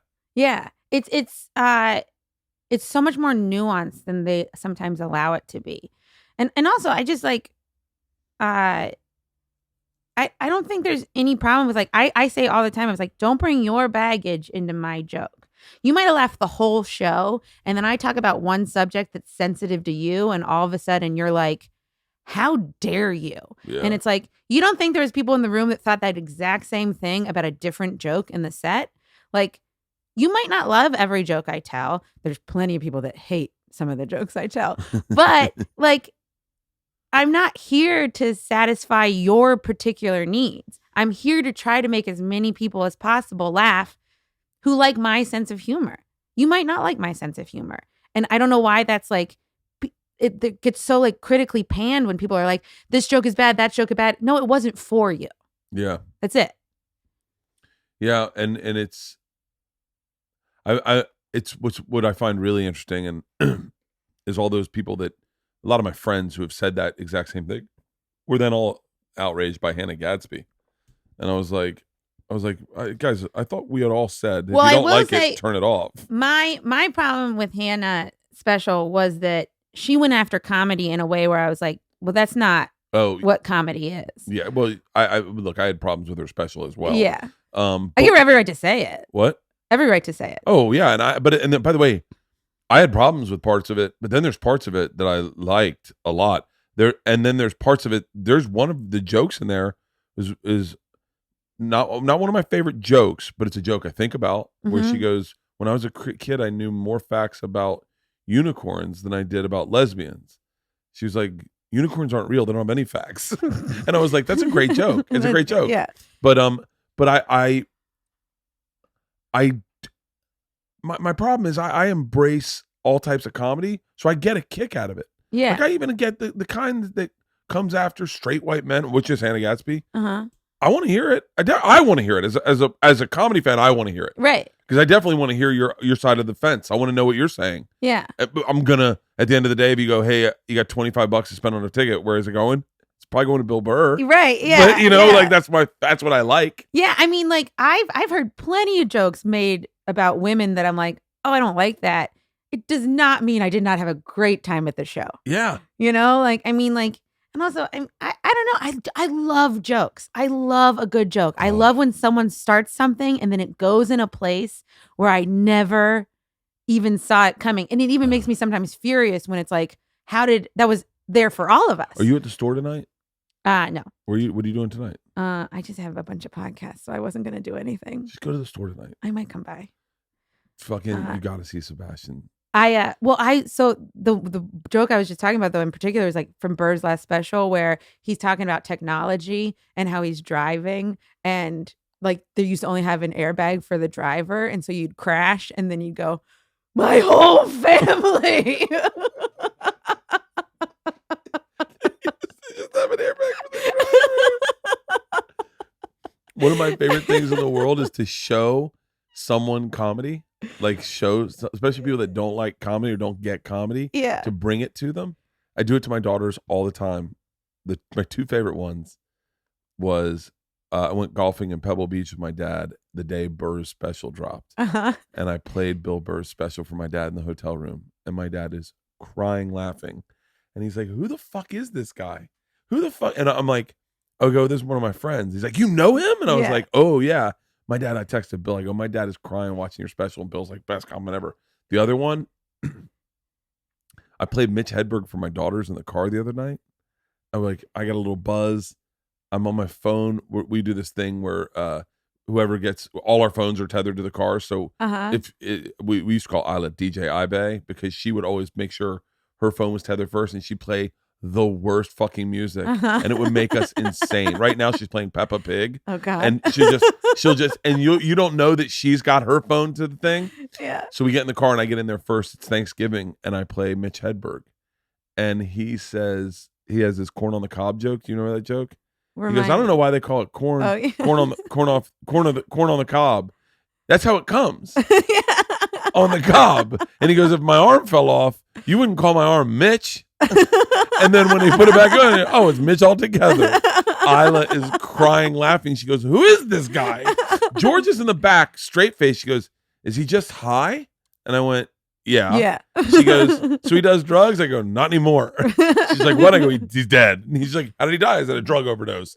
And I look at George and goes, well, I find it hard to find this funny if you know that that's how he died. And I went, you're reading into this way too much. Yeah. I think you need to go to an alt club. I think you're missing the point, Georgia. And Isla is crying, laughing. And I'm playing my favorite Mitch Hedberg jokes. Man, I'd hate to be the headless horseman's horse. If I was that guy's horse, I'd be fucking with him going, yeah, we're not going to the hay. Isla is dying. She goes, I need to hear more of this. And I was like, God, but like showing, we did it with Brian Regan. Uh-huh. I did it last night with your special to Leanne with the very first joke. I literally said, because I fight out loud with Pete in my head about how to start a comedy special. Uh-huh. I haven't done it right, but you did it right. Oh, thanks. And I showed Leanne. I said, all right, here we go. And Leanne's like, oh, the first thing she said, she just starts talking. I love it. Like as opposed to, what's up, Cleveland? This is why I picked your city, Cleveland. I did that, and then I'm gonna have to edit that out. I was like, I remember the first special I did. I said hello, hello, and I said it in this like. I mean, I know my voice can be grating on any level, but I said it in a voice where I was like, oh God, I hate how that sounds. And that's the first thing they're going to hear. And I was like, don't do that this time. Don't do it. Don't do it. Just start talking. You can fix it and edit. I think that's the other thing is like, I have 4 different intros to my show. I have a joke. We can just, I just go, you have to acknowledge sometimes. You have to acknowledge the fucking energy in the room. I talked to Rogan about that. I was like, it's taking me so long to start, and they're so excited that what was happening was I would start my first joke and they'd yell in the middle of it, right? Because they're not done yelling yet. And I was like, what am I supposed to do? And he goes, you got to calm them down. Yeah. He's like, do a little work up front, fuck with them, maybe tell like a throwaway joke, and then start your special. I was like, oh, I could do that, but yeah. I feel like, what have we not talked about? Oh, wait, I had a couple, I thought of another running thing. We were talking about dogs that is kind of psycho, but you know, like running, does it mellow you out a little bit? Like it's like a nice, for me, it's kind of meditative. If it's interesting, on the treadmill, like I haven't used this treadmill yet, so I'm really excited to use this treadmill. Yeah. As soon as you leave, I'm going to run. And does it have a good incline? Oh yeah. Oh, by the way, this is no joke.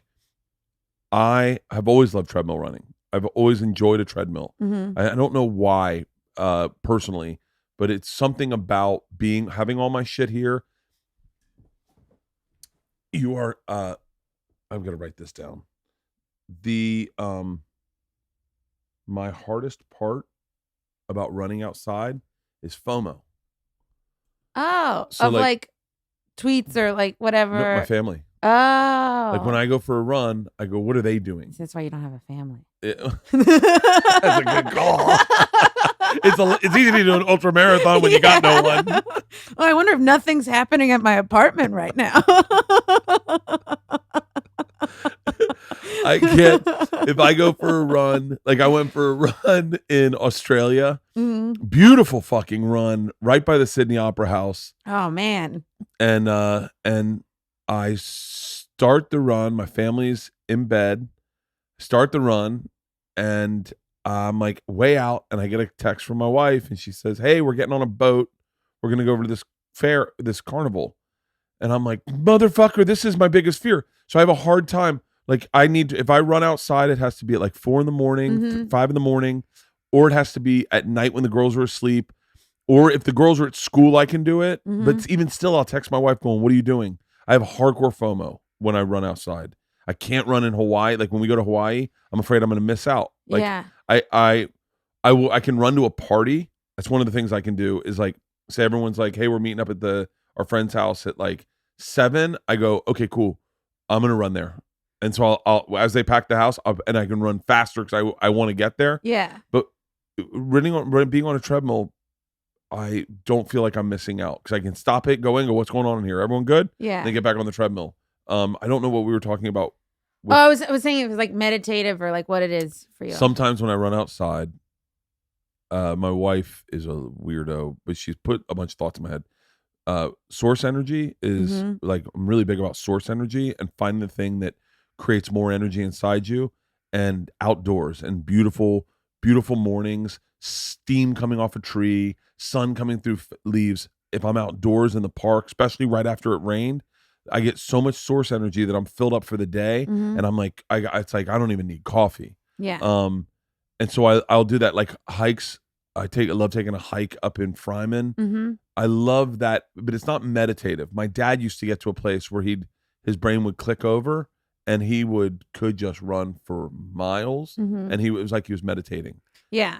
Sometimes I get into like a nice, great meditative space, and then there's other times where like everyone will annoy me on the run, and I'll end more annoyed than I started. Like, especially because I run in New York a lot. So yeah, that's one of the questions I wanted to ask you, but I know you can't. Well, I mean, I think I've said, but I run on the West Side Highway. I mean, it's safe there. Is that where? Yeah. But there's like a bike path and a walking path. I normally run on the bike path because it drives you fucking nuts. Just I can't get around people. Like one of my biggest pet peeves when I run is when you're running towards them and they're walking like 4 abreast and you're like, what are you doing? I'm working so much harder than you right now. Dude, that happened on the trail. That happened on the trail the other day.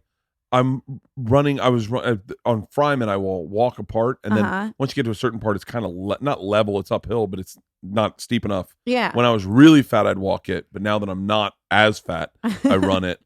And there were a family, and they were all walking like all over the place, and I had to almost climb up a rock to get around them, and I'm like, what the fuck is wrong with you? Yeah.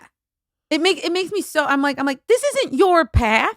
Yeah, you don't own this. I've elbowed people, shouldered people that refuse to move when I'm jogging. Yeah, and I yelled at this one girl. I go on your left, and I go. She didn't move. I go on your left, and she didn't move again. I go on, and I got like mad. And I yelled on your left. She goes, you don't have to. And then she moved. She goes, you don't have to yell. And I was like, but that's when you moved. Yeah, clearly that's I have to yell.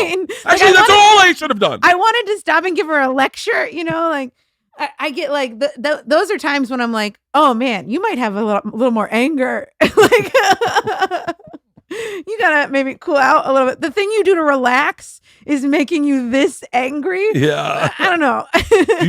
Have you ever run with a dog?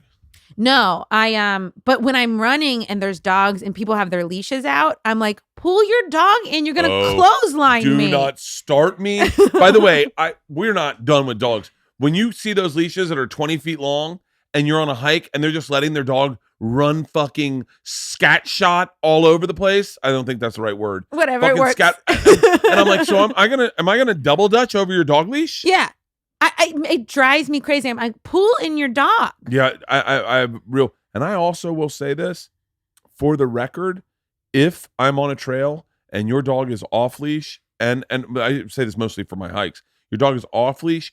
And he is a bit aggressive, and I realize he's a rescue, it is me versus the dog. The second that you are no longer in the equation with the leash, it is me versus an animal. Yeah. I kicked over a 3-legged dog one time because it was coming after my daughters. Mm-hmm. It was very easy to kick over. Right. It was coming at my daughters, and it was not playful. Still scary. And I had my daughters were all taking a hike, and I just got in front and I kicked the dog over. Just didn't punch him. I literally tapped him with my foot, and he rolled over onto his back. and the lady was like, "Did you just kick my dog?" I didn't kick it. I tapped it. He's wobbly. It was an onside kick. Okay, I onside kicked this dog, and she was like, "How dare you? How dare?" And I go, "Hold on, your dog's coming at my children. Yeah. Do you think your dog's more important than my? So I was supposed to let your dog attack my children?" And then go, girls, you got to learn lessons, Yeah. These dogs, they've had it rough. And clearly this was tied to a railroad track and it lost a leg. And what were you doing? God, this fucking woman. I do think there is sometimes that people defend their dogs in a way I'm like, this is how people defend rapists, right? Yeah. Oh. They're like, well, what were you doing? I did not deserve to get bit by your dog. What were you doing? You're right. I had too many drinks. And one of my favorite things of Chappelle is when he said, "I'm what they call a victim blamer." A victim blamer. And I just thought, how great to say the thing that you're about to say. You know what I think? I think Dave Chappelle is maybe the greatest comedian of all time. But I do too, and I hate that he's younger than me. It's crazy, and he's just getting better. It's very.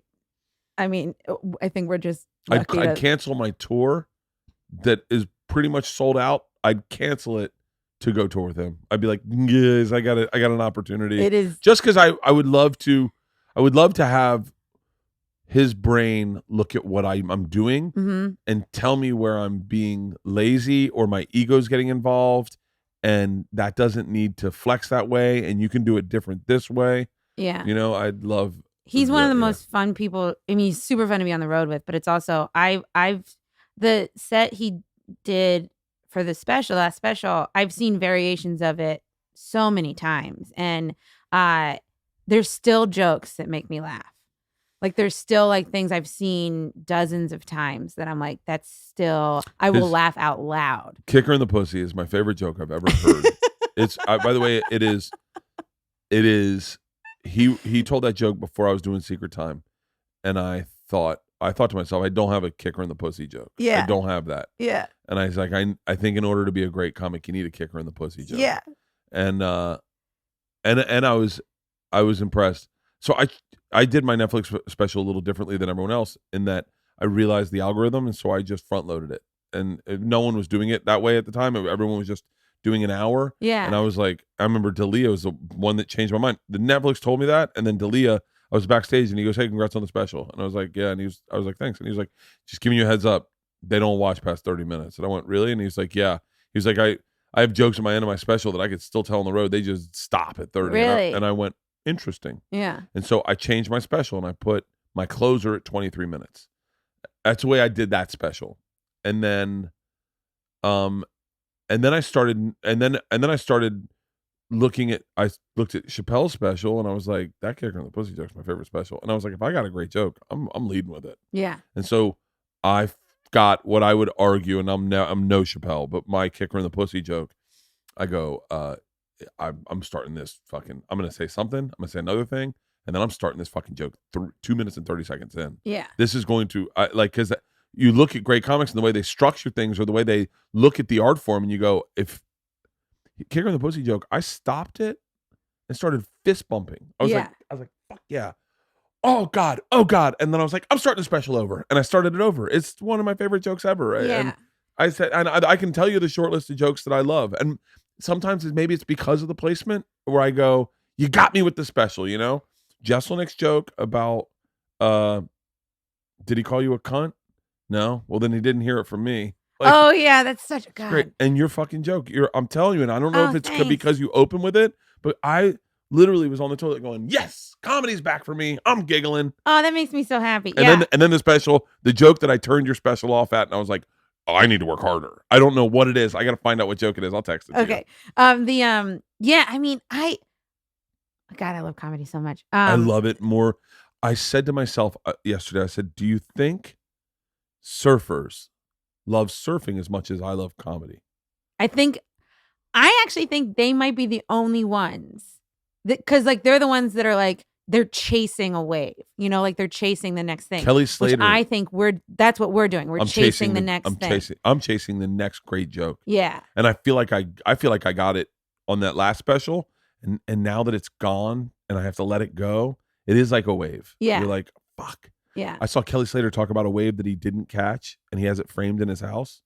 And I was like, I literally hit pause on this thing on HBO, and I was like, I think surfers might be the only occupation, professional surfers, that love their job as much as comics love their job. Yeah.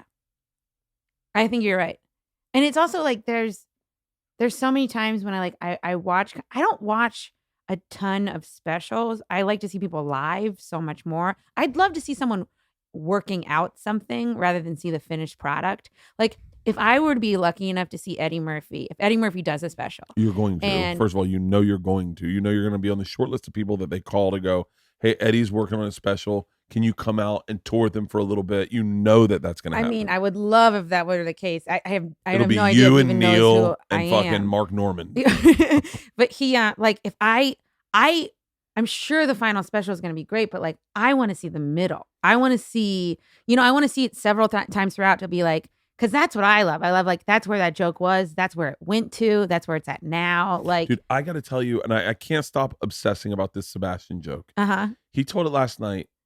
He threw away I pulled him aside. I go, I go, is that new? And he goes, brand new. It's like brand new. But I'm by the way, once again, we're talking about the art form, and I'm using Sebastian as an example. I know that we're not best friends. We are friends. And I would hope that he would know that these are all compliments that I'm paying him because it's one of my favorite jokes I've ever heard.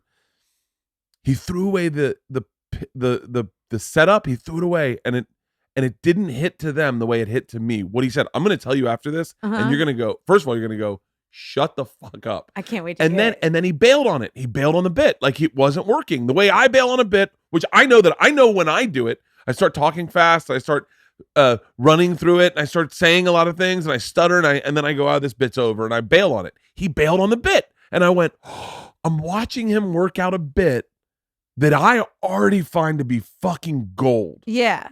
And he was like, yeah, it's new. I'm still fucking man. And and I was like, but you're right. Watching someone work on something is almost better than the finished product. Totally. Like, I mean, like I've been so lucky. I've gotten to tour with the best of them. And to see that, it's just like, wow, that's where he went with it. Like it's really cool. Well, and I love that it's also just like, there's still us, like we're all we're all in the same boat. There's the same panic, the same like discovery, all that stuff. We're all the same with it. I have so many thoughts especially about the roots of it, of like, you get to there's a privilege in stand-up that, if we're talking about privilege, someone said privilege is in essence just luck. When you think you're lucky, it's actually privilege that you're getting. And I went, ooh, I've always said I'm the luckiest man in the world. Maybe I'm the most privileged man. And then last night I did 2 different spots. I did one at the store, and that is privilege. I'm following Seinfeld.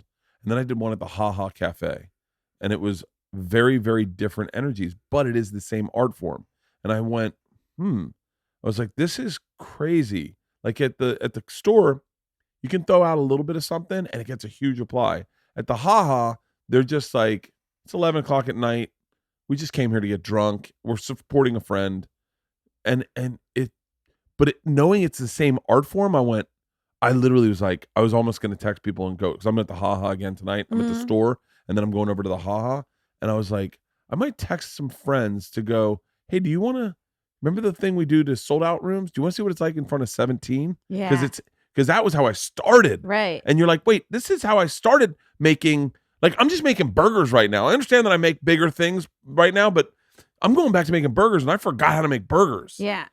I mean, that's like one of my favorite things is like doing small little, like, at the Cellar now, they have this place called the Fat Black Pussycat. I mean, it's that bar, but they have a little lounge in there that you can do shows, and like, it's all velvet. There's like old antique couches that people are like lounging back in, like you can have some brutal sets there where you're like, right, I got to dig in. That joke wasn't funny at all. I was selling it way too hard, and people will go along with me as long as my shirt's off and I'm fucking selling a bit. By the way, that's the other thing that really is frustrating to me, is that I've done stand-up so much with my shirt off that I have a really hard time wearing a shirt with stand-up. And I know people are like, hey, man, can you just keep it on? Like, we're just doing a little spot here. And I'm like, I'm actually uncomfortable. Right. Like, the fact when I have a shirt on, I feel so... Wait, so even when you're at the Ha Ha, you took it off? I have to. That is so funny. I have to. And I've backed myself into this corner now where I go, if I wear a shirt, I'm immediately like, I'm notably like not moving around, not comfortable. And I did it at the store Tuesday night. I went up and I had my shirt on and I was standing there. I wore a nice shirt knowing I'd keep it on. Uh-huh. And I'm like, I'm really uncomfortable. And I started sweating, and I went, and then some girl goes, take it off. And I went, I want to so badly right now. They're like, please take it off. We'd rather be with you. Take it off. And I was like, really? I go, I'll tell you what, for every joke that works, I'll undo a button. And then the first joke was based on a story with me and Jim Florentine. You ever been telling someone a story about your childhood, and halfway through they stop you and go, I think you were molested. we were running a half marathon. We were talking about concussions, and I was like, I got a concussion so bad once that they had to wake me up and check my testicles every hour. And he was like, by the way, I had really thought that's what they did. And he was like, I think you were molested. And I was like, no, that's how they do it. And he goes, no, Bert, they definitely don't have to check your testicles after a concussion. I went, really? And he goes, you thought concussion protocol, they were checking their balls? Well, that's why they have to go in the tent. And I was like, yeah, that's what I said. I go, that's why they go in the tent, right? And he was like, no. He was like, bro, you were actually, and then we stopped and I went, was I molested? And we started laughing so fucking hard in the middle of a half marathon that I was like, oh. And so that was the first joke. Undid a button. It is 11:38. Oh, I think I have to go. Yeah, I gotta get you out of here. Where are you headed to next? I'm going to, where am I going? Oh, some other podcast, Last Laugh in Burbank. That's close. Yeah. And then, what are the podcasts you doing out here while you're out here? That's the one for the Daily Beast, I think, or Matt Wilstein, and then Adam Carolla later today, and then Rogan on Monday. Nice. You doing Tommy's? And then I don't have that one scheduled. I'll text him right now and see if they have time. He just got done his special, so he is kind of like incommunicado. Mm-hmm. He did it and flew home, and then we well, not the spoiler alert, but we gang shot a bunch of 2 Bears, 1 Cave. Mm-hmm. He was like, I'm out. Yeah. And I was like, really? And he's like, yeah, I'm fucking done. Yeah, a lot of it, I think you're right. When you get done, you need to take time off. Tom's really good at that. I'm not. I just keep working. Yeah. Because I go, I don't know. What am I going to do? Am I going to sit in my house and not write jokes? I have to go somewhere. I have to literally, like, I can't, if I'm in New York, I'm going to do spots. Like, I have to leave. Yeah. I have to go to a place where there's no stand-up. Yeah, I texted Tom to see if he... oh, thanks. Yeah, because your mom's house is so much fucking fun. It's him and Puss. Do you know his wife, Christina? A little bit. She's fucking... Yeah. She's funnier than he is, without a doubt. They have 2 kids now? 2, yeah. I wrote a joke about Tom last night. I have a joke where the punchline is the N-word. In order to make it work, I have to say the N-word. Yeah. And I got a note from someone which I'm going to try out tonight. I've told the joke on podcast using the N-word. I don't like using the N-word, obviously. But the joke I wrote in the shower last night was, I don't like using the N-word. I have a buddy named Tom who loves it. Like loves it. Like that's what he almost named his first son. and then I went, oh wait, by the way, my buddy Tom's not Tom Segura, it's a black guy. It's just so you know. And I was like, oh, it's so weird that you're in the shower thinking of these stupid fucking things and painting yourself in the corner and then getting yourself back. It's fucking such a bizarre job we have. I hang out with a lot of black people, and so the N-word flies around a lot. Yeah. And I almost feel like it's always like a little bit of a test to be like, just don't repeat it. You don't have to say it. Don't repeat it. Yeah. It's like how I come home at the end of the night and don't eat pizza. Yeah. I want it so bad. So badly. Last night I ate pizza. So casual. Everyone's having a great time. I had said to Jesus Trejo, I was like, I wonder if they gave like a reparations tax and they said, just so you know, Bert, we're going to take an extra 10% out of your salary, but you can use the N-word. I'd be like, oh, yeah, definitely take it. Like a lot? Or like I can use it whenever I want? Do I have like a limit per day? They're like, you can't use it, but you can say it. You can't call someone that. It. Yeah, you can't use it, but you can say it. I'd be like, oh, as long as I can say it, like in like a salutation, then I'm in. Then I'm totally in. Yeah, it's so funny. That fucking, but your mom's house is fucking great. I used to have this old joke about I never really got to work, but about how I got called. When do you leave? Oh, I gotta leave soon. No. Tom's texting. Oh. He said December 18th. No, I leave on the 10th. I would fly back, in my opinion. Can I tell you my marketing schemes? I would fly back and do his podcast on December 18th. Yeah. Just fly in, do the podcast, and fly home. Yeah. It's so fucking worth it. Tons of fucking listeners, and you'll have more fun than you ever. I'll set you up with Tom if you can make it work. Yeah. Because I do that for shit. I'll just fly out to New York and be like totally. This, like the bonfire. Once it comes out, it's better to have stuff on the back end too. Oh, it's much better to do his. And for that first month of the release where people find it again. Yeah. If you want, I'll set you guys up. But, that'd be great. Thank you. I absolutely love you. I think you're so fucking hilarious. And I find you fascinating on so many different levels. And running is just the smallest thing. But I figured everyone you're going to talk to is going to want to talk about the correspondence dinner and fucking and your Netflix show. And I was like, I just got the treadmill. It's a great treadmill. It's really good. When I did have the Netflix show, I had a treadmill in my office. Really? Yeah, because I was like, I'm going to want to run. I have a Netflix show. I wonder if I could get a treadmill in my office. I ended up just running to work every day, and I had a shower. So I'd run to work, shower, and then I'd run home. So I was getting in 6 miles a day just commuting. I was like, this is the best. But I also got a desk for the treadmill so I could type. Oh, really? Yeah. You can get one that attaches. I can send you the one I got. All right, before you leave, I'm going to get you on my treadmill just so you can feel it. Yeah. Hey, Michelle, congrats on the new special. Thank you so much. Thank you for having me on. Best of success. Hopefully I can hook you up with Tommy. I can't wait to hear you on Rogan. Thanks. It's going to be fucking great. Thanks. Awesome. Thank you. Thank you.